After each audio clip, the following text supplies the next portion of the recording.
ശബരിമല സ്വർണ്ണക്കേസിലെ അന്വേഷണം അതിസങ്കീർണമായ ഘട്ടങ്ങളിലേക്ക് പോകുന്നു എന്നാണ് നമുക്ക് മനസ്സിലാക്കാൻ സാധിക്കുന്നത്. സ്വർണ്ണക്കൊള്ളയുമായി ബന്ധപ്പെട്ട് പ്രത്യേക അന്വേഷണ സംഘം 2 കേസുകളാണ് ഇതുവരെ രജിസ്റ്റർ ചെയ്തിട്ടുള്ളത്. ഇതിന് പിന്നിലെ ക്രിമിനൽ നടപടികളുമായി ബന്ധപ്പെട്ടാണ് പ്രത്യേക അന്വേഷണ സംഘം അന്വേഷണം നടത്തുന്നത്. അതിൽ സ്വർണ്ണപ്പാളികൾ, അതായത് ദ്വാരപാലക ശില്പങ്ങളിലെ സ്വർണ്ണപ്പാളികൾ കട്ടത്, ഒപ്പം തന്നെ ശ്രീകോവിലിലെ കട്ടിളപ്പാളികളിലെ സ്വർണ്ണപ്പാളികൾ കട്ടത് എന്നിങ്ങനെ 2 കേസുകൾ രജിസ്റ്റർ ചെയ്തുകൊണ്ടാണ് പ്രത്യേക അന്വേഷണ സംഘം അന്വേഷണം നടത്തി മുന്നോട്ട് പോകുന്നത്. അതിന്റെ ഓരോ ഘട്ടവും പിന്നിട്ടുകൊണ്ട് ഇങ്ങനെ മുന്നോട്ട് പോവുകയാണ്. ഹൈക്കോടതിയുടെ പ്രത്യേകമായ നിരീക്ഷണം ഈ വിഷയത്തിൽ ഉണ്ട്. അതിനിടയിലാണ് എൻഫോഴ്സ്മെന്റ് ഡയറക്ടറേറ്റ് ഈ വിഷയത്തിലെ കള്ളപ്പണം വെളുപ്പിക്കൽ ഉൾപ്പെടെയുള്ള കാര്യങ്ങളിൽ അന്വേഷണം നടത്താനായിട്ട് കോടതിയെ സമീപിക്കുകയും കൊല്ലം വിജിലൻസ് കോടതി അതിന് അനുമതി നൽകുകയും ചെയ്തത്. അങ്ങനെ ഇപ്പോൾ ഈ എൻഫോഴ്സ്മെന്റ് ഡയറക്ടറേറ്റും ഈ ഒരു വിഷയത്തിലേക്ക് കടന്നിരിക്കുകയാണ്. അവരുടെ അന്വേഷണം അവർ മുന്നോട്ട് കൊണ്ടുപോവുകയാണ്. ഇന്നലെയാണ് വളരെ നിർണായകമായ ചില റെയ്ഡുകൾ എൻഫോഴ്സ്മെന്റ് ഡയറക്ടറേറ്റ് നടത്തിയിരിക്കുന്നത്. 3 സംസ്ഥാനങ്ങളിലായിട്ട് ആദ്യം 21 ഇടങ്ങളിലാണ് എൻഫോഴ്സ്മെന്റ് ഡയറക്ടറേറ്റ് റെയ്ഡ് നടത്തിയത്. അത് തിരുവനന്തപുരം നന്ദൻകോട് ദേവസ്വം ബോർഡ് ആസ്ഥാനമുണ്ട്. ഒപ്പം തന്നെ മുൻ ദേവസ്വം ബോർഡ് പ്രസിഡന്റുമാരായിട്ടുള്ള എ പത്മകുമാറിന്റെയും എൻ വാസുവിന്റെയും വസതികൾ, ഒപ്പം കേസുകളിലെ പ്രധാനപ്പെട്ട പ്രതിയായ ഉണ്ണികൃഷ്ണൻ പോറ്റിയുടെ ബംഗളൂരിലെ ഫ്ളാറ്റിലും കിളിമാനൂരിലെ വീട്ടിലും അദ്ദേഹത്തിന്റെ ബന്ധുവിന്റെ വസതിയിലും റെയ്ഡ് നടത്തി.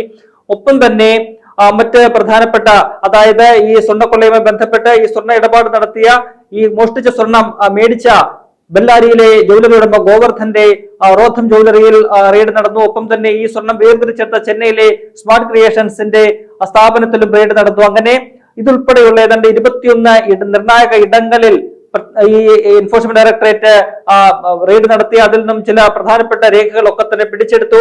അതിന്റെ അടിസ്ഥാനത്തിൽ കിട്ടിയ രേഖകളുടെ അടിസ്ഥാനത്തിൽ ഏതാണ്ട് 5 ഇടങ്ങളിൽ കൂടി രഹസ്യ റെയ്ഡും ഈ എൻഫോഴ്സ്മെന്റ് ഡയറക്ടറേറ്റ് നടത്തിയിട്ടുണ്ട്. അങ്ങനെ മൊത്തം 26 ഇടങ്ങളിലാണ് ഇന്നലെ ഒറ്റ ദിവസം കൊണ്ട് ഈ പ്രത്യേക അന്വേഷണ സംഘത്തെ ഒന്നും തന്നെ അറിയിക്കാതെ EDയുടെ 110 ഉദ്യോഗസ്ഥർ അതിസുപ്രധാനമായ റെയ്ഡ് നടത്തി രേഖകൾ പിടിച്ചെടുത്തിരിക്കുന്നത്. എന്തായാലും ഈ പ്രത്യേക അന്വേഷണ സംഘം 2 കേസുകളിലായിട്ട്, ആദ്യത്തെ കേസിൽ, അതായത് ദ്വാരപാലക ശില്പങ്ങൾ കട്ട കേസിൽ 16 പ്രതികളെയാണ് കുറ്റപത്രത്തിൽ ഉൾപ്പെടുത്തിയിരിക്കുന്നത്. രണ്ടാമത്തെ കേസിൽ കട്ടിളപ്പാളികളുമായി ബന്ധപ്പെട്ടുള്ള കേസിൽ ഏതാണ്ട് 11 പ്രതികളെയും ചേർത്തിട്ടുണ്ട്. എന്നാൽ ഈ പറയുന്ന എൻഫോഴ്സ്മെന്റ് ഡയറക്ടറേറ്റിന്റെ കേസിൽ അവര് കള്ളപ്പണവുമായി ബന്ധപ്പെട്ടെടുത്തിരിക്കുന്ന കേസിൽ ഏതാണ്ട് 35 പ്രതികളെയാണ് ഉൾപ്പെടുത്തിയിരിക്കുന്നത്. ഒപ്പം തന്നെ 8 സ്ഥാപനങ്ങളെയും അന്വേഷണത്തിന്റെ പരിധിയിലേക്ക് ചേർത്തിട്ടുണ്ട്. അത്തരത്തിൽ വളരെ വിശാലമായിട്ടുള്ള ഒരു അന്വേഷണമാണ് വളരെ പ്രധാനപ്പെട്ട കേസിൽ എൻഫോഴ്സ്മെന്റ് ഡയറക്ടറേറ്റ് നടത്തുന്നത് എന്നത് ഏറെ നിർണായകമായിട്ടുള്ള ഒരു കാര്യമാണ്. ഒപ്പം തന്നെ എൻഫോഴ്സ്മെന്റ് ഡയറക്ടറേറ്റ് മറ്റു പലരെയും, അതായത് പ്രത്യേക അന്വേഷണ സംഘം ഇതിനോടകം ചോദ്യം ചെയ്ത് വിട്ടയച്ച പലരെയും ചോദ്യം ചെയ്യാനുള്ള നീക്കം കൂടി നടത്തുന്നുണ്ട്. അതിൽ പ്രധാനപ്പെട്ട ഒരു വ്യക്തി എന്ന് പറയുന്നത് ഇതിനിടയ്ക്ക് ഒരു കഥാപാത്രമായിട്ട് വന്നു കയറിയ പുരാവസ്തുക്കളുമായി ബന്ധപ്പെട്ട വ്യവസായം നടത്തുന്ന ഡിണ്ടിഗൽ സ്വദേശി ഡി മണിയാണ്. ഒപ്പം തന്നെ അദ്ദേഹത്തിന്റെ സഹായിയായ ശ്രീകൃഷ്ണനെയും പ്രത്യേക അന്വേഷണ സംഘം ചോദ്യം ചെയ്ത് വിട്ടയച്ചിരുന്നു. എന്നാൽ ഇവരെ 2 പേരെയും എൻഫോഴ്സ്മെന്റ് ഡയറക്ടറേറ്റ് ചോദ്യം ചെയ്യുമെന്നാണ് മനസ്സിലാക്കാൻ കഴിയുന്നത്. ഇവർ മാത്രമല്ല പ്രത്യേക അന്വേഷണ സംഘം ചോദ്യം ചെയ്ത് വിട്ടയച്ച മറ്റു പ്രധാനപ്പെട്ട ചില ആളുകൾ കൂടിയുണ്ട്. അതിൽ ഒന്നാമത്തെ ആളെന്ന് പറയുന്നത് മുൻ ദേവസ്വം മന്ത്രി കടകംപള്ളി സുരേന്ദ്രനാണ്. ഒപ്പം തന്നെ മുൻ Devaswom board president PS Prasanth ഉണ്ട്.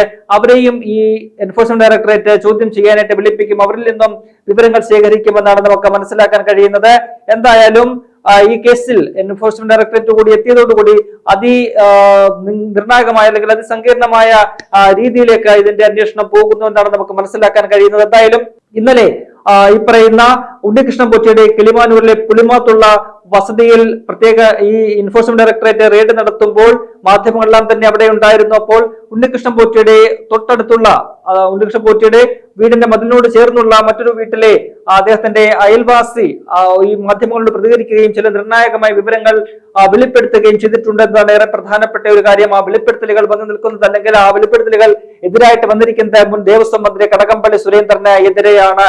അതായത് ഉണ്ണികൃഷ്ണൻ പോറ്റിയും കടകംപള്ളി സുരേന്ദ്രനും തമ്മിൽ വലിയ ആത്മബന്ധമുണ്ട് എന്നത് മുൻപ് തന്നെ പുറത്തു വന്ന വിവരങ്ങളാണ്. എന്നാൽ അതൊന്നും തന്നെ അംഗീകരിക്കാൻ കടകംപള്ളി സുരേന്ദ്രൻ തയ്യാറായിരുന്നില്ല. ആ വാർത്തകളൊക്കെ തന്നെ തള്ളുകയാണ് കടകംപള്ളി സുരേന്ദ്രൻ ചെയ്തത്. തനിക്ക് പരിചയം മാത്രമേ ഉള്ളൂ, ചില ചടങ്ങുകളിലൊക്കെ തന്നെ പങ്കെടുത്തിട്ടുണ്ട്, ഒരുമിച്ച് പങ്കെടുത്തിട്ടുണ്ട്, അതിലുപരിയായിട്ട് എന്തെങ്കിലും തരത്തിലുള്ള ആത്മബന്ധങ്ങളൊന്നുമില്ല, വലിയ അടുപ്പമൊന്നുമില്ല എന്ന് പറഞ്ഞ് ഒഴിഞ്ഞു മാറുന്ന ഒരു കടകംപള്ളി സുരേന്ദ്രനെ നമ്മൾ കണ്ടതെങ്കിൽ അതിന് പിന്നാലെ ഇരുവരും തമ്മിലുള്ള പല സ്ഥലങ്ങളിലും വെച്ചുള്ള കൂടിക്കാഴ്ചകളുടെ ഉൾപ്പെടെ ഫോട്ടോകളും ഒക്കെ പുറത്തു വരികയും ഒക്കെ തന്നെ ചെയ്തിരുന്നു. ഒന്നിച്ചുള്ള വിമാനത്താവളങ്ങളിൽ വെച്ചുള്ള ദൃശ്യങ്ങളും എല്ലാം തന്നെ പുറത്തു വന്നിരുന്നു.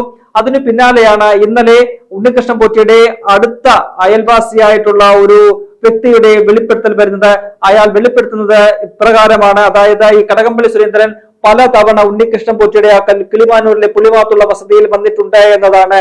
അതായത് ദേവസ്വം മന്ത്രിയായിരിക്കെ കടകംപള്ളി സുരേന്ദ്രൻ നിരന്തരം ഉണ്ണികൃഷ്ണൻ പോറ്റിയുടെ വീട്ടിൽ വന്നിട്ടുണ്ട്, അവരുമായിട്ട് സംസാരിച്ചിട്ടുണ്ട്. അത് ഏതെങ്കിലും പ്രത്യേക ഫംഗ്ഷനിലോ എന്തെങ്കിലും പരിപാടികളിൽ സംബന്ധിക്കാനായിട്ട് വന്നതല്ല, വീട്ടിലെത്തിയുള്ള സന്ദർശനമായിരുന്നു. അദ്ദേഹം അന്ന് ദേവസ്വം മന്ത്രിയായിരിക്കെ തന്നെയാണ് വന്നത് എന്ന് അദ്ദേഹം ഉറപ്പിച്ചു പറയുന്നുണ്ട്. എന്നാൽ കൃത്യമായ എത്ര തവണ വന്നു എന്നൊക്കെയുള്ള കാര്യത്തിൽ അദ്ദേഹത്തിന് ഒരു വ്യക്തതയില്ല. എത്ര തവണ വന്നു എന്നത് താൻ ഓർത്തിരിക്കുന്നില്ല. പക്ഷെ പലപ്പോഴും മന്ത്രി എന്ന നിലയിൽ കടകംപള്ളി സുരേന്ദ്രൻ ഇവിടെ വന്നിട്ടുണ്ട്. ഉണ്ണികൃഷ്ണൻ പോറ്റിയുമായിട്ട് കണ്ട് സംസാരിക്കാനാണ് ഉണ്ണികൃഷ്ണൻ പോറ്റിയുടെ വസതിയിൽ വന്നിട്ടുണ്ട്. അവർ തമ്മിൽ വലിയൊരു ബന്ധമാണ് ഉണ്ടായിരുന്നത് എന്നാണ് ഈ ഉണ്ണികൃഷ്ണൻ പോറ്റിയുടെ അയൽവാസി പറയുന്നത്. ഈ ഉണ്ണികൃഷ്ണൻ പോറ്റിയുടെ അയൽവാസി എന്ന് പറയുന്നത് അവര് തമ്മിലും വലിയ അടുപ്പമുള്ള രണ്ട് കുടുംബങ്ങളാണ്.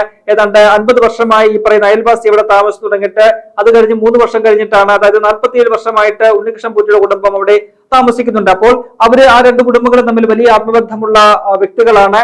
അപ്പോൾ അവര് ആ വീട്ടിൽ നടക്കുന്ന കാര്യങ്ങൾ പരസ്പരം അവർക്ക് അറിയാനും കഴിയുന്നുണ്ട്. അതുകൊണ്ട് തന്നെയാണ് അദ്ദേഹത്തിനും വേണ്ടി വളരെ നിർണായകമാകുന്നത്. ഉണ്ണികൃഷ്ണൻ പോറ്റിയുടെ വീട്ടിൽ ഇത്തരത്തിൽ കടകംപള്ളി സുരേന്ദ്രൻ ഒരു നിത്യ സന്ദർശകനായിരുന്നു എന്നുള്ള അതിസുപ്രധാനമായ ഒരു വെളിപ്പെടുത്തലാണ് വന്നിരിക്കുന്നത്.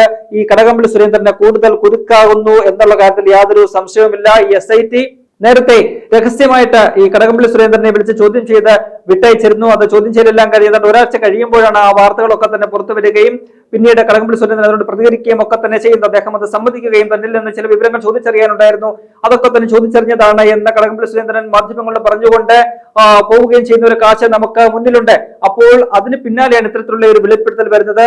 ഒപ്പം കൂടുതൽ ദൃശ്യങ്ങളും കൂടുതൽ ചിത്രങ്ങളും ഒക്കെ തന്നെ ഈ ഉണ്ണികൃഷ്ണൻ പോറ്റിയുമൊത്തുള്ള പല ചിത്രങ്ങളും കടകംപള്ളി സുരേന്ദ്രനെ കുറുക്കുന്ന രീതിയിൽ പുറത്തു വന്നിട്ടുമുണ്ട്.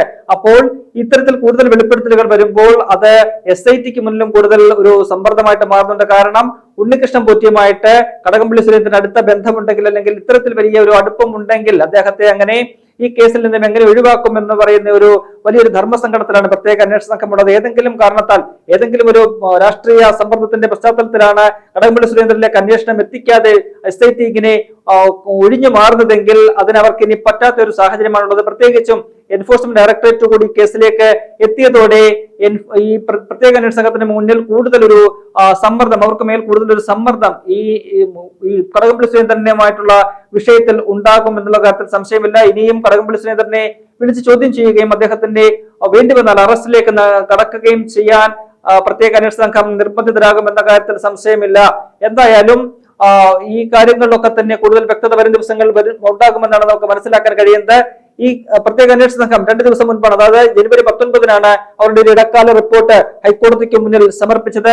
ആ റിപ്പോർട്ട് പഠിച്ച ശേഷം ഹൈക്കോടതി ഒരു ഇടക്കാല ഉത്തരവ് പുറപ്പെടുവിക്കുകയും ചെയ്തു. അന്ന് ഈ പ്രത്യേക അന്വേഷണ സംഘം സമർപ്പിച്ച റിപ്പോർട്ടിലെ പ്രധാനപ്പെട്ട ഒരു കാര്യമെന്ന് പറയുന്നത് മുൻപ് ഏതാണ്ട് നവംബർ മാസം പകുതിയോടുകൂടി ഈ പ്രത്യേക അന്വേഷണ സംഘം ശബരിമലയിലെത്തി അവിടുത്തെ ഈ പറയുന്ന ദ്വാരപാലക ശില്പങ്ങളിലെയും കട്ടളപ്പാളികളിലെയും സാമ്പിളുകൾ ശേഖരിച്ചുകൊണ്ട് വിക്രം സാരാഭായ് സ്പേസ് സെന്ററിൽ ഒരു രാസപരിശോധന നടത്തിയിരുന്നു. അത് ഈ നിലവിൽ ഇരിക്കുന്ന സ്വർണവും ഒപ്പം തന്നെ ആ പാളികളും വിഗ്രഹങ്ങളും എല്ലാം ഒറിജിനൽ ആണോ, 98-ൽ പൂശിയ അതേ പൊതിഞ്ഞ അതേ സ്വർണ്ണമാണോ, അല്ലെങ്കിൽ 98-ൽ സ്വർണം പൂശിയ അതേ വിഗ്രഹമാണോ ഇപ്പോഴും അവിടെ ഇരിക്കുന്നത് എന്നത് കാലപ്പഴക്കം ഉൾപ്പെടെ നിർണയിച്ചുകൊണ്ട് കണ്ടെത്താനുള്ള ഒരു പരിശോധനയാണ് VSSCയിൽ നടത്തിയത്.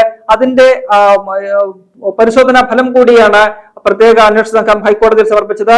ആ റിപ്പോർട്ട് വളരെ വിശദമായിട്ട് പരിശോധിച്ച ശേഷമാണ് ഹൈക്കോടതി ഒരു ഇടക്കാല ഉത്തരവ് പുറപ്പെടുവിച്ചിരിക്കുന്നത്. ഹൈക്കോടതി പറയുന്നത് വളരെ നിർണായകമായിട്ടുള്ള ഗുരുതരമായിട്ടുള്ള കണ്ടെത്തലുകളാണ് ഈ VSSC റിപ്പോർട്ടിലുള്ളത്, രാസപരിശോധന ഫലത്തിലുള്ളത് എന്നതാണ് കോടതി പറയുന്നത്. തങ്ങൾ നേരത്തെ തന്നെ ചൂണ്ടിക്കാട്ടിയ തങ്ങൾ ഉന്നയിച്ച ഒരു ആശങ്ക, അതായത് ഇവിടെ ഈ പറയുന്ന ശബരിമലയിലെ ആ പറയുന്ന ഒറിജിനൽ വിഗ്രഹങ്ങൾ അത് കടത്തിക്കൊണ്ട് പോയിട്ടുണ്ട് എന്ന സംശയം ബലപ്പെടുത്തുന്ന തരത്തിലുള്ള റിപ്പോർട്ടുകളാണ് പുറത്തു വന്നിരിക്കുന്നത് എന്നാണ് ഈ ഹൈക്കോടതി തന്നെ പറയുന്നത്. അതിന് പ്രധാനമായിട്ടും ചൂണ്ടിക്കാട്ടുന്നത് നിലവിലിരിക്കുന്ന വിഗ്രഹങ്ങളിലും സ്വർണ്ണപ്പാളികളിലും ഒക്കെ തന്നെ നിക്കൽ, അപ്പൊ തന്നെ ആക്രിലിക് പോളിമർ എന്നിവയുടെ സാന്നിധ്യം ഉണ്ട് എന്നതാണ് വളരെ പ്രധാനപ്പെട്ട ഒരു കാര്യം. എന്നാൽ പഴയ ലോഹത്തിലും ഒക്കെ തന്നെ ഇതിന്റെ നിക്കലിന്റെയും ആക്രിലിക് പോളിമറിന്റെയും ഒന്നും സാന്നിധ്യം ഇല്ലായിരുന്നു. ഒപ്പം തന്നെ പുതിയതിൽ മെർക്കുറിയുടെ അസാന്നിധ്യവും കാണപ്പെടുന്നുണ്ട്. അപ്പോൾ അത്തരത്തിലുള്ള പ്രാഥമികമായിട്ടുള്ള വിവരങ്ങൾ വെച്ച് നോക്കുമ്പോൾ കൂടുതൽ അതിന്റെ രാസപരിശോധന ഫലങ്ങൾ പുറത്തുവിടാൻ കോടതി ഈ ഘട്ടത്തിൽ തയ്യാറാകുന്നില്ല. കോടതി തന്നെ പറയുന്നത് അതിന്റെ ഭാവിയിലെ അന്വേഷണത്തിലും ഒക്കെ തന്നെ ഒരു പ്രശ്നമാകാതിരിക്കാൻ വേണ്ടി തങ്ങൾ അത്തരത്തിലുള്ള വിവരങ്ങൾ പുറത്തുവിടുന്നില്ല, ഇപ്പോൾ തൽക്കാലം പുറത്തുവിടുന്നില്ല എന്നാണ് കോടതി പറയുന്നത്. കൂടുതൽ വിശദ വിവരങ്ങൾ പുറത്തുവിടുന്നില്ല എന്ന് കോടതി പറയുന്നുണ്ട്.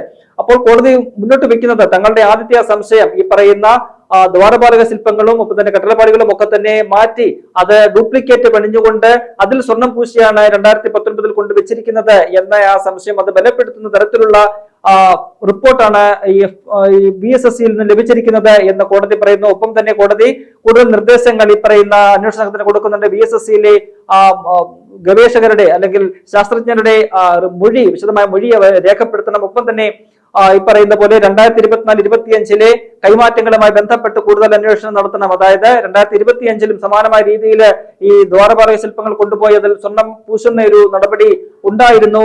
അത് ആ ഒരു സംഭവത്തോടു കൂടിയാണ് ഈ കാര്യങ്ങളെല്ലാം പുറത്തു വന്ന് എല്ലാം വെളിപ്പെട്ടത്. അപ്പോൾ 2025 പറയുന്ന സ്വർണം പൂശലും ഉൾപ്പെടെയുള്ള കാര്യങ്ങൾ വിശദമായിട്ട് അന്വേഷിക്കണം. ഒപ്പം ഈ പറയുന്നത് പോലെ 98 പൂശിയ അല്ലെങ്കിൽ പൊതിഞ്ഞ സ്വർണം അത് 2019 പൂശുമ്പോൾ അത് എത്രത്തൊക്കെ മാറ്റം വന്നിട്ടുണ്ട്, ആ സ്വർണ്ണമൊക്കെ തന്നെ പൂർണ്ണമായിട്ടും മാറിപ്പോയിട്ടുണ്ടോ ഉൾപ്പെടെയുള്ള കാര്യങ്ങൾ എല്ലാം തന്നെ കണ്ടെത്തേണ്ടതുണ്ട്.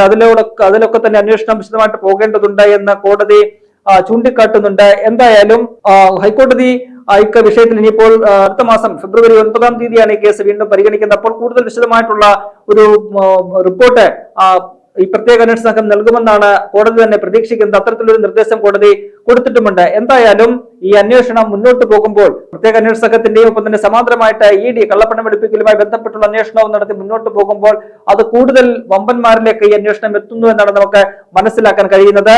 ഈ പ്രത്യേക അന്വേഷണ സംഘം റിപ്പോർട്ടിൽ പറയുന്നത് ഒന്നാമത്തെ കേസിൽ, അതായത് ദ്വാരപാലക ശില്പങ്ങളിലെ സ്വർണം മോഷ്ടിച്ച കേസില് ഏതാണ്ട് 16 പ്രതികളെയാണ് ഉൾപ്പെടുത്തിയിരിക്കുന്നത്. അതിൽ 11 പ്രതികളുടെ അറസ്റ്റ് രേഖപ്പെടുത്തിയിട്ടുണ്ട്. രണ്ടാമത്തെ കേസിൽ കട്ടളപ്പാളി കേസിലെ 11 പ്രതികളാണുള്ളത്. അതിൽ ഏതാണ്ട് 10ഓളം പ്രതികളെ അറസ്റ്റ് ചെയ്തിട്ടുണ്ട്. ഒന്നാമത്തെ കേസിൽ ഏതാണ്ട് 3 പേരെയും രണ്ടാമത്തെ കേസിൽ ഏതാണ്ട് 2 പേരെയും കൂടുതലായിട്ട് ഈ വിഷയത്തിൽ പങ്കുണ്ട് എന്നതിലൊരു സംശയം ഉണ്ട്. അവരെയും കൂടുതൽ വിശദമായിട്ടുള്ള ഒരു നിരീക്ഷണം നടത്തിക്കൊണ്ടിരിക്കുകയാണ് എന്ന് കോടതി പറയുന്നുണ്ട്. അത്തരത്തിൽ കൂടുതൽ ആളുകളെ പറയുന്നത് പോലെ ചോദ്യം ചെയ്യാനും ഈ കേസിലേക്ക് പ്രതിപട്ടികയിലേക്ക് ഉൾപ്പെടുത്താനുമുള്ള സാധ്യത നമുക്ക് തള്ളിക്കളയാനാകില്ല. അപ്പോൾ ആരൊക്കെയാണ് അധികമായിട്ട് ഈ പ്രതിപട്ടികയിലേക്ക് വരിക എന്ന കാര്യത്തിൽ വലിയൊരു ആശങ്ക നിലനിൽക്കുന്നുണ്ട്. അതായത് പ്രത്യേക അന്വേഷണമൊക്കെ തന്നെ പറയുകയാണ്, ചിലരെ 2 കേസുകളിലായിട്ട് 5 പേരെ ഞങ്ങൾ നിരീക്ഷിക്കുകയാണ്, അത്തരത്തിലുള്ള നിരീക്ഷണങ്ങൾ ഞങ്ങൾ നടത്തുന്നുണ്ട്, കൂടുതൽ മൊഴികളൊക്കെ തന്നെ എടുത്ത ശേഷം അവരുടെ അറസ്റ്റ് ഒരു പക്ഷേ രേഖപ്പെടുത്തുമെന്നാണ് കോടതി അന്വേഷണ സംഘം പറയുന്നത്. മാത്രവുമല്ല, ഇതുവരെ അറസ്റ്റ് ചെയ്ത പലരുടെയും സ്വത്തുകളൊക്കെ തന്നെ കണ്ടുകെട്ടിയിട്ടുണ്ട്, ബാങ്ക് അക്കൗണ്ടുകൾ മരവിപ്പിച്ചിട്ടുണ്ട്, മറ്റു സ്വത്തുക്കളൊക്കെ തന്നെ അതിനെക്കുറിച്ചുള്ള വിവരങ്ങളൊക്കെ ശേഖരിച്ചിട്ടുണ്ട്. അത് ഭാവിയിൽ അത് ഈ പറയുന്നത് പോലെ കണ്ടുകെട്ടണമെങ്കിൽ അതിനുള്ള നടപടികൾ സ്വീകരിക്കുന്നതിനുള്ള നീക്കങ്ങളും എല്ലാം ചെയ്തിട്ടുണ്ട് എന്നും കോടതി പറയുന്നു. അപ്പോൾ എന്തായാലും വളരെ പ്രമാദമായ ഒരു കേസിൽ അതിന് നിർണായകമായ ഒരു ഘട്ടത്തിലേക്ക് അന്വേഷണം മുന്നോട്ട് പോവുകയാണ്. അപ്പോഴാണ് ഇന്നലെ പ്രധാനമായിട്ട് എടുത്തു പറയേണ്ടത് ഇന്നലത്തെ ആ ഒരു വെളിപ്പെടുത്തലാണ്. ഉണ്ണികൃഷ്ണൻപൊറ്റിയുടെ അയൽവാസിയുടെ വെളിപ്പെടുത്തൽ അത് മുൻ ദേവസ്വം മന്ത്രി കടകംപള്ളി സുരേന്ദ്രനെ കൂടുതൽ കുരുക്ക് മുറുക്കുകയാണ്. കടകംപള്ളി സുരേന്ദ്രൻ ഒരുപക്ഷെ ഈ കേസിൽ വരും ദിനങ്ങളിൽ അറസ്റ്റിലായാലും അത്ഭുതപ്പെടാനില്ല.